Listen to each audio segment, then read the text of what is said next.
Սիրելի իմ ժողովուրդ, խոսում ենք այս հրաշալի սոճու տերևների մասին, որը նոր դեռ աճում է եւ այն շատ հրաշալի, հենց այս պահը չպետք է կորցնել, հավաքել եւ ես եկել եմ հավաքելու, տանելու տուն եւ սառցախցիկ դնելով օգտագործում եմ տարին 12 ամիս։ Հետո ասում եք Տիկին Վահանյան, ինչ եք անում, որ դուք այսքան առողջ եք։ Իհարկե, պտտում եմ գարնանը, հավաքում այն, ինչ որ առողջարար է։ Ինչ պետք է անենք, 5-6 այսպիսի տերևիկ լցնում ենք 250 գրամ տարայի մեջ կամ բաժակի մեջ, վրան լցնում երման ջուր եւ թողնում ենք 10-ից 15 րոպե։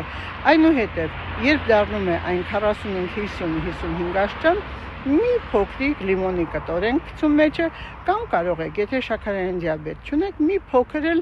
մեղր, մեկ թեյի գտալ համի համար եւ այն օգտագործում եք տարին 12 ամիս, կարող եք ամեն առավոտյան օգտագործել, հետո 10 օրից հետո ընդմիջում տալ 10 օր, նորից էլի օգտագործել եւ ձեր ընտանիքի բոլոր անդամների համար։ Այն օգնում է եւ լյարդին,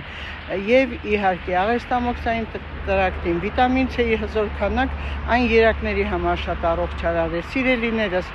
եթե ունեք երակների խնդիր, անոթների խնդիր, ապա անպայման կատարեք անոթների դուպլեքս հետազոտություն 5000 դրամ մուծելով, դուք արդեն տեսնում եք ինչ վիճակում է ձեր անոթները եւ բուժում բժիշկը։ Այս խոտաբույսերը, մայր բնությունը մեզ օգնում է, բայց բուժում է միայն բժիշկը, սիրելիներս։ Եթե ունեք նման խնդիր, եթե ունեք ցավ, ապա զանգահարեք 010 500 560, չէ՞ որ մենք ձեզ սիրում ենք։